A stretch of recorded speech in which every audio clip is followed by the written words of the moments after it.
All right, so some synthetic strategies to think about. We talked about how to use Gabriel synthesis, starting with this compound. We can make a primary amine. It's really one of the best ways of doing that. We could also use azide synthesis, as you've seen in the first couple pages. But really the key is doing reductive amination. So using reductive amination, I can make an imine and then reduce it to an amine. And you can do that to make secondary and tertiary. But if you do alkylation, that's a problem because you'll get the quaternary ion. So really the way to go is reductive amination. Okay? So using ammonia as your source of nitrogen, let's practice doing one of these together.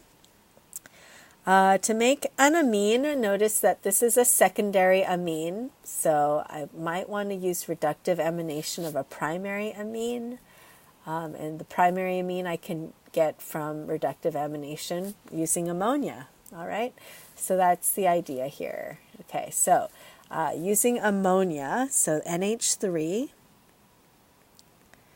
So first I would try to use NH3 with some kind of carbonyl group. So maybe I look at this carbon group first.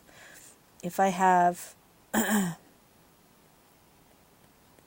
this aldehyde and I use NH3, then I make an imine, right? Like this. Okay, and I might want to reduce that. So maybe I do H2 and PT. Okay, so H2PT as a second step. So first ammonia, then reduce that. Or I could do one step, right? I could just go there with NH3 and sodium cyanoborohydride, CN. And then you can always add a little bit of catalytic acid just to help that go a little bit faster. Okay, so there's that. And then I need the ethyl group on here. So maybe I'll use this as my amine for my second step, which is to add this as an aldehyde or ketone. So maybe I'll use acetaldehyde. And then these two will react together to make this imine. Okay, and then I can reduce that. And then I can get this compound as a final product. Okay, so step one was ammonia, or actually I could just do this. Step one is ammonia, sodium cyanoborohydride, and catalytic acid. Step one, or step one here and step two that. Step two or step three would be this acetaldehyde and maybe a little bit of catalytic acid here as well. And this is my amine. And together all this makes an imine, and then the imine can be reduced. Or maybe I throw this in with sodium cyanoborohydride and I get this directly. So basically if you do this reaction, you could just do it all in one step together. Okay, or you could do this in several steps. All right, so that's it. So let's say I do it step by step. So if I took this amine, hydrogen ion, this, I get this imine, and then I could reduce the imine with H2 and PT. That's also fine. All right, so that's the idea behind synthesizing the amines without getting my quaternary ammonium ion. So go ahead and practice with these as well. All right, when we alkylate amines, sometimes it's also useful to acylate them, particularly if you're trying to make amides. So this is an amide. So in an amide synthesis, it's really helpful to just acylate the amine. And the reaction for this is really just nucleophilic acyl substitution. So just like that. So remember how we took carboxylic acids, made them into acyl halides with SOCl2, and then we reacted amines to make amides? It's basically that same reaction. So just thinking of how to use this in a multi-step synthesis, maybe you start with a carboxylic acid. And then you have to make the acyl halide, and then you can react that with an amine of your choice to make an amide. Okay, so some practice problems here. Let's give these a try. When aniline is treated with a mixture of nitric acid and sulfuric acid, the expected nitration product, which is para-nitroaniline. So aniline, by the way, is like a benzene with NH2. So treat it with nitric acid and sulfuric acid. So that's HNO3 and H2SO4. And if you guys remember, that is electrophilic aromatic substitution, EAS, from last quarter. And that puts an NO2 group on the ring. So it's a nitration product, nitroaniline. So that's poor yield though. So instead, the major product from nitration is meta. And apparently the amino group is protonated under acidic conditions. Ammonium group is considered meta-director rather than an ortho-para-director. So propose a plausible method for converting aniline into para-nitroaniline. Okay, so just real quick, I sketched out what all of this was saying, and it's not even part of the question. The question is actually just this last sentence. But basically what they're telling you is when you have aniline, usually think of NH2 as being electron donating groups, so you think that you get para-director, but this is under acidic conditions because HNO3 and H2SO4 are acidic. So what they're actually saying is that you get protonation here, and this is electron withdrawing because of the positive charge. That makes it so that this is actually a meta-director. So meta is where you end up with the nitro group. So they want you to propose a plausible method for converting aniline into para-nitroaniline.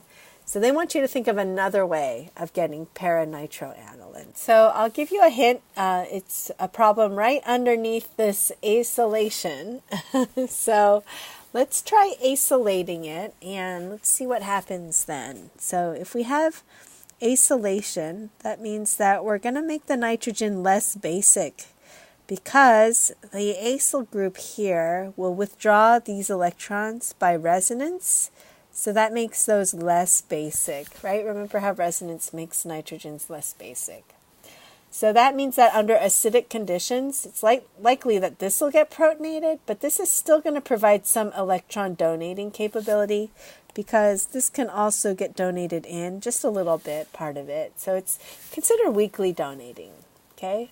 So because of that, it's going to give it more ability to become para-substituted. So the plausible method then for converting aniline into para-nitroaniline is first take aniline and acylate it using this compound here, acyl chloride.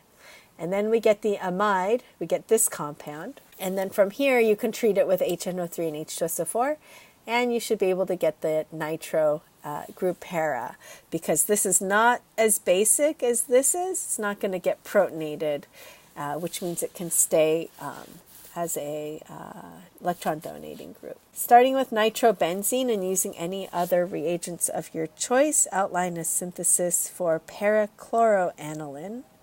So here's nitrobenzene, and parachloroaniline looks like this. Here's aniline, we just talked about it, NH2. And parachloro is this, so chloro group there. So why don't you guys take a moment and think about what reagents do you need to do this conversion. All right, so first of all, we know we can convert this to an amine by doing H2 platinum, right? And so that will get me the amine. And then to get the chlorine on there, I can do just step 2. I could just do Cl2 and FeCl3. Now the problem with that is I'm probably also going to get polychlorination. So one way that we, because this is such an electron donating group, and I don't have acid around, so that's good. But because this is so donating, it's likely to chlorinate all the positions, di or tri substituted. So one way to get around that is to make that into an acyl group first.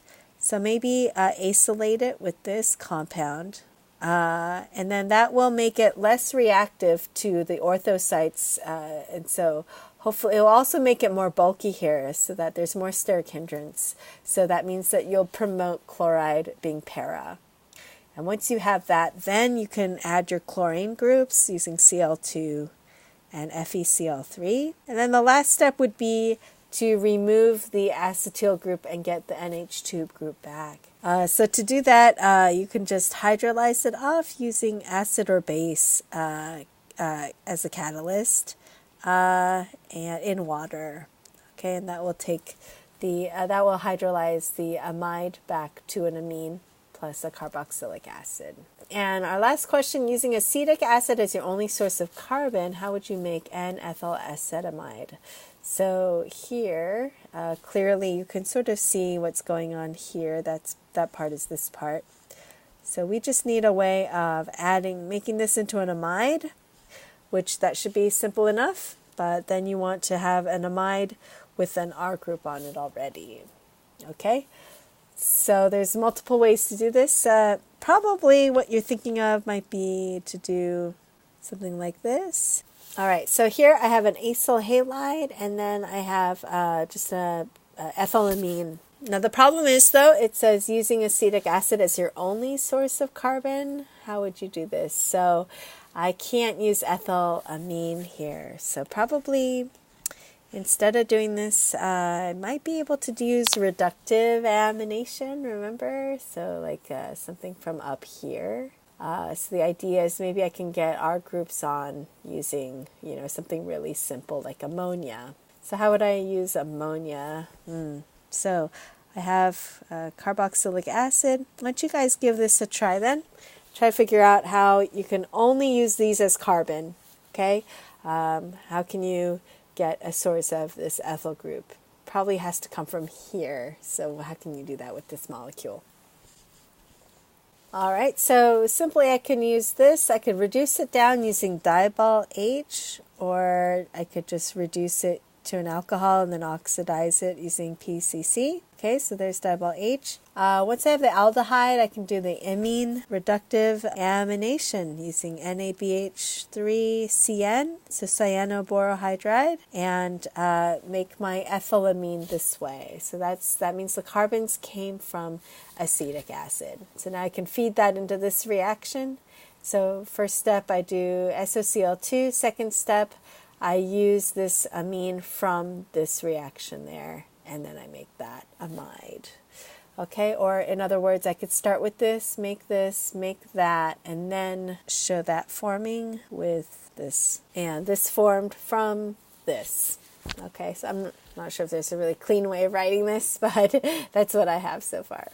Okay, our last reaction is a Hofmann elimination, and this is where Hofmann comes from. Remember, we talked about Zaitsev and Hofmann when we talked about E1 and E2 reactions. So Hofmann is the less substituted product, the alkene that you form from elimination. The way that this works is actually by taking advantage of multiple alkylations. The first step is to do multiple alkylations so that you end up with a quaternary salt. Let me show that properly here.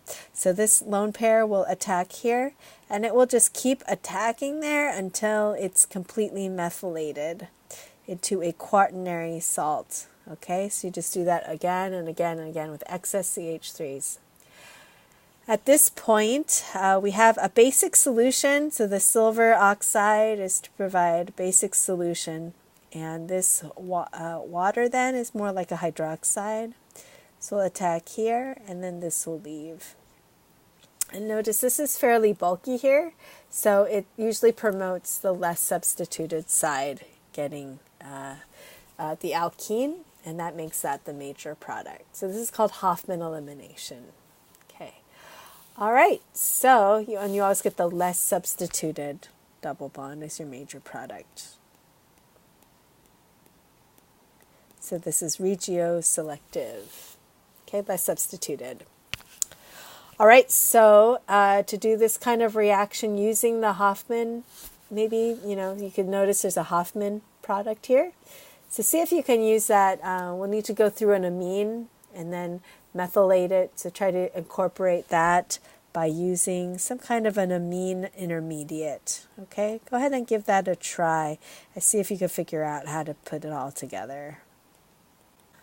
All right, guys, so the key to this one is I want to make, notice that there's 3 carbons in a bromine and now there's 4 carbons. So that reminds me that maybe I can make an amine through a cyanide. So maybe first step would be sodium cyanide, NaCN. The CN can come here, attack here, and let that go. And then I need to reduce it using LAH so that I get the amine instead of a CN. By the way, is C triple bond N, right? So I definitely need to get rid of those pi bonds by saturating it. So I'm going to reduce it with LAH. All right, so that's the first part. And we usually have water work up after LAH. Okay, and I'm definitely going to need excess because I have all those pi bonds to reduce down. All right, after that, now I can use this idea of the Hofmann elimination. So I'm going to do multiple alkylations with excess methyl iodide. Methyl iodide is commonly used in these problems. And then, and that's going to be with a Ag2 silver oxide, water, and heat workup. And that's going to do the elimination step right here. So that is how to use the Hofmann elimination with some of the other reactions we've done to make our amines. All right, the rest of these are just for practice, and you can use them. You can look at the answer key to check your answers for those. This last bit then is I just want to tell you a little bit about IR spectra. Usually you have IR, access to IRs, particularly with your unknowns at the end of the quarter when you have a liquid and a solid and you don't know if they might be amines or not. So when you're looking at an IR, a couple of things, mainly when you look at an IR and you have your wave numbers down here, usually you have an OH peak here, but that OH is very similar to an NH peak. NH tends to be a little bit less intense than an OH peak though, so it might be a little bit more shallow, but OH peaks can vary quite a bit, so it's really hard to tell. But they usually occur around 3,300 to 3,500, just about where an OH peak would occur as well. You have various numbers of peaks here, depending on what kind of amine you have. If you have a quaternary amine, or let's say you have a tertiary amine, they don't have an NH bond, right? But if you can protonate them, you'll start to see an NH bond. So that's one way you could tell is run the amine neutral. You won't see any peak there, but now put it in acidic conditions and see if you see a peak there, because that peak should show up around 3,000 as well. All right, another thing you could do is for primary and secondary amines. A secondary amine will only give you one peak, and that's because of the single stretch here. So NH, and you have two R groups here. So you only have one NH bond, you get one peak. With a primary amine, though, you have two NH bonds, and those two, both of them are going to give you the same frequency. So you wouldn't get two peaks just because you have two bonds. You would get two peaks though because there's different stretching frequencies that you could get with the two hydrogens. So sort of think of like hydrogen here. They could stretch symmetrically, or they could also stretch asymmetrically. So it's that interaction of having those two that will actually produce two peaks like that. Sort of looks like things. All right, so these two peaks here is indicative of a primary amine. All right, so two signals for primary amines. Okay, so this should be sort of easy to remember. So if we're looking at like a tertiary amine here, we shouldn't see any peak. You could try this trick here of acidifying it and see if you see a peak after you acidify and compare that to IRs. Here you have a secondary amine, so you should see one peak. So this should be one peak around or above 3,300 centimeters. Sorry, this is not turning out very well. So one peak greater than 3,300 centimeters is what I meant to say there. This should be no peaks here. When my pen runs out of juice, it's really hard to write with it. All right, so no peak here at 3,300. Okay, 3,300 is just ballpark. It could be a range. And then here between these two, this is a tertiary amine. So we might see some CN stretch, okay, and that's going to be similar to CO, like down at 1,100-ish. This will be just CC bonds. So CH and CC, you won't see very much else other than in the fingerprint region. All right, so it's good to review. Okay, so try thinking about these as well. And this has to do with NMR. So you're really looking for different splitting patterns and see if you can come up with how to tell the difference between these by Proton NMR. Okay, so for Proton NMR, I would say that notice there's an ethyl group here. So I would first of all see an ethyl pattern, which is an ethyl pattern is usually a quartet because this has 3 plus 1 neighbors. So this one would be a quartet.